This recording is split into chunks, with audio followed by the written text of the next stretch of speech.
everybody, and welcome back to Pulpit of the Last Days. Beginning in the first century and down throughout the ages, the enemy has kept up an assault against the church. Sometimes this is done overtly by persecution through one of his earthly allies, and sometimes it's done by stealth through the introduction of false doctrines. Now the persecution is bold and it's scary, but sometimes that can backfire on the enemy. Those Christians might hunker down at first, but then find an internal strength from the Lord and begin to grow again. But when false teachings infiltrate the church, they can come in very quietly and do immense damage and go unnoticed for a long time. They can remain as a stumbling block to that church for generations.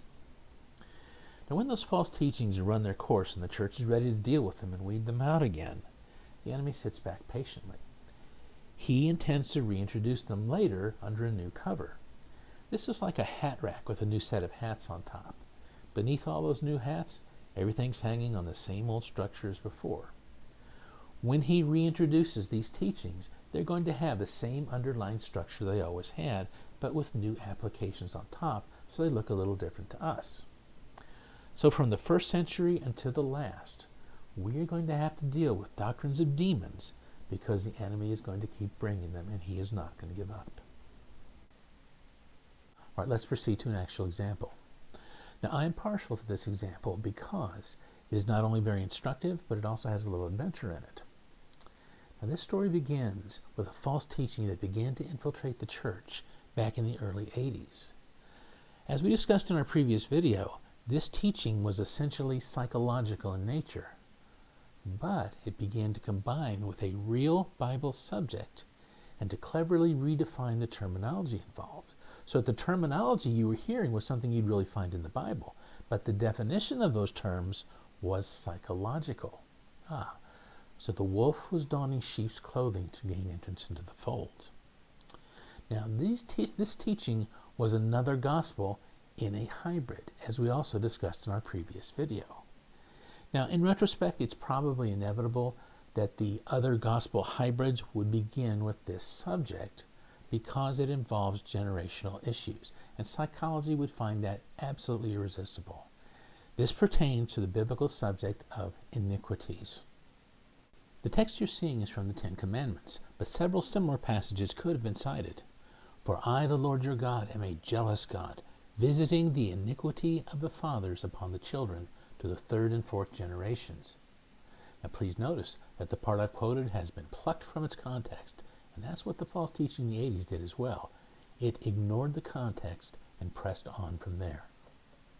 Under the redefined terminology, iniquities became an area of moral failures that began with one of your forefathers. Now this would be something like drunkenness, abuse, adultery, some form of addiction, something that was habitual. Now, since that forefather never repented of this sin, God got so mad at him, according to psychology, that not only did he punish this man for his sins, but he made his descendants prone to sin in exactly the same way, so that he could keep on punishing that sin through his children, to that man's children, when it reappeared in his children. Through that, it was said that God had visited the iniquity of the fathers unto the children to the third and the fourth generation. And that was our second redefinition of terms. All right, so now the children have iniquity of their own that they've inherited from their forefathers. If they operated in that and they too followed in that sin, they became workers of iniquity. Now that's another term you'll see elsewhere in the Bible, and that's our third definition of terms. Okay, but beloved, let's be real. God made someone prone to sin? As Paul would say, is Christ therefore a minister of sin? God forbid. Not surprisingly, God would not agree with any of those definitions that we've just given. The word of the Lord came to me again, saying, what do you mean when you use this proverb concerning the land of Israel, saying, the fathers have eaten sour grapes, and the children's teeth are set on edge? As I live, says the Lord God, you shall no longer use this proverb in Israel. The son shall not bear the guilt of the father, nor the father bear the guilt of the son. The righteousness of the righteous shall be upon himself, and the wickedness of the wicked shall be upon himself. Broadly speaking, psychology has always been heavily into blame shifting, and this teaching from the early 80s is a prime example of that. Ignoring passages like Ezekiel 18, they conclude that your sins are not your fault. They're someone else's fault. You are innocent. You are a victim. But the real victims here are your parents, your grandparents, their grandparents, or someone else up the line who's being saddled with the responsibility and the blame for your shortcomings. But it came to you most directly from your parents, right? Or so psychology would tell you. So they're always first in line to blame. So if you listen to psychology's counsel, you are likely to turn on your own parents, as Paul foretold in 2 Timothy chapter 3. For men will be disobedient to parents, unthankful, unholy, unloving, unforgiving, slanderers, shown here in yellow. In other words, follow along please, same sequence. Men will be rebellious against their parents, resentful toward them for harsh and unscriptural reasons, turning against them in their hearts, and blaming them in ways that are simply slanderous, having no foundation in the truth at all. Paul gives another passage that is very instructive for the same purpose. Reject the divisive man after the first and second admonition, knowing that such a person is warped and sinning, being self-condemned. In this passage, a man is sinning, but he just won't owe up to it. He is so proud that he just can't bear to be faulted with having made a mistake or done something wrong, or especially not with sinning. So in his mind and in his telling of events, he's going to twist the meaning just enough to shift the blame onto someone else. Now, that Greek word warps envisions that twisting and shifting that we were just talking about. And when he blames this other person, he's going to forcefully condemn them for what was really his own fault. Now, God is not impressed with his spiritual gymnastics. God knows where the fault really lies. But in that he found such fault and such condemnation in this conduct when it was really his fault, God will apply it back where it belongs and judge him out of his own mouth, and he will find that he is self-condemned. According to the false teachings of the 80s, your iniquities are a form of dysfunction that you're just going to have to learn to live with, because they came to you through the bloodlines of iniquity, which is another very Christian-sounding term, but that one's not in the Bible anywhere. Still, there's a solution. You can renounce those iniquities, and you can clean up your life by righteous living in those same areas, and that will at least have the effect of reprogramming the bloodlines of iniquities for your descendants so they can escape your fate. But wait a minute. Whatever iniquities may be, or whatever they may not be, whatever they are, did not Jesus deal with them through his death on the cross? All we like sheep have gone astray. We have turned every one to his own way, and the Lord has laid on him the iniquity of us all. He shall see the labor of his soul and be satisfied. By his knowledge my righteous servant shall justify many, for he shall bear their iniquities.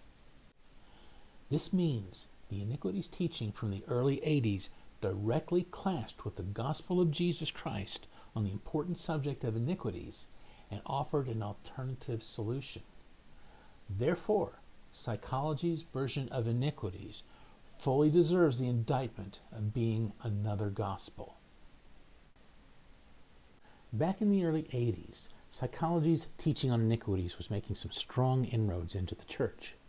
But then it ran into some Christians who were stronger still, who knew the scriptures well and who recognized the danger that this teaching posed. They looked into the terminology. They discovered the imposture. They recognized the clash that it formed with the gospel of Jesus Christ, and they spoke up about it, which is exactly what they should have done. With that, the devil failed, and he had to withdraw his teaching. So now let's go back to follow the footsteps of those Christians from a generation ago. Let's start by looking at the terminology involved. What are iniquities really? This is what they found.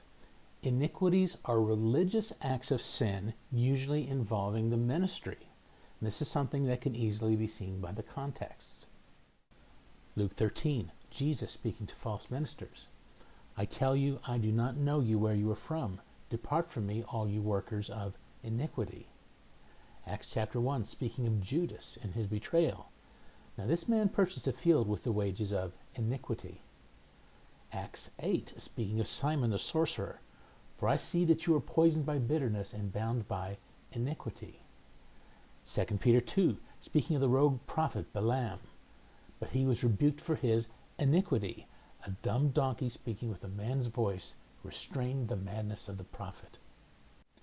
Now we know that whatever the law says, it says to those who are under the law. So in our original context, which came from the Ten Commandments, the term iniquities was applied to those who knew the Lord, they knew his commandments, but they did not cleave to him in their heart. They had turned aside to worshiping idols. When they were punished for doing this, this was their visitation. When their children followed in the same way into the third and fourth generation, God punished them in the same way, as he naturally would. But in each generation, it was each man for his own sins, and not for the sins of his fathers or for the sins of his sons. Because the rest of that quotation says that God shows mercy on thousands to those who love him, to those who keep his commandments. And that was what he really wanted for them. So the Christians in those days won. Hey, it's nice to know we get to win some, huh? In the last days, you're going to see a lot more of it too. Because on the good side of the end-time church, they look for Jesus in all their learning, and he is the truth. So they are just not going to be fooled anymore. But on the other side of the end-time church, the enemy fell back to regroup. And he began to look at ways to repackage that same basic teaching in another form and try to infiltrate again. And by the early 90s, he found a way. He was ready. In the new presentation, the generational propensity to sin was maintained. It would still come to you from your forefathers through the bloodlines. It would still address things like bad habits, abusive situations, addictions, other moral shortcomings, which were the fault of your forefathers that was now being saddled on you. But the term iniquity was being left off to the side. Now they were being called family curses or generational curses. But essentially, it was the same thing repackaged, and we were about to go through the whole thing again. Okay, we're running out of time, so we're going to have to cut to the chase. Whatever curses are, or whatever they are not, whatever curses may be, did not Jesus deal with them on the cross? As it is written, cursed is he who hangs from a tree. Now, Jesus Christ did not survive the cross. So are we to believe that something he took upon him to his death, nailed to the cross, took down to the grave through all those sufferings, did survive? That it came through the mighty power of his resurrection and the newness of life he brings, held on through all of that, came out the far side, brushed itself off like nothing happened, and had more power to affect your life still than Jesus in what he had just done? Hogwash. Isn't it enough that Jesus died for these things? Isn't it enough that God raised him from the dead to accomplish them? This teaching by its very existence declares that a failure. But then it comes along and says, oh, through breaking family curses, this is the solution. Really? The gospel's not the solution, but this is? Unbelievable. Absolutely unbelievable. But it doesn't stop there. This is just the beginning of the gospel hybrids. It gets even worse after that. But we'll have to come back and talk about that further in our next video.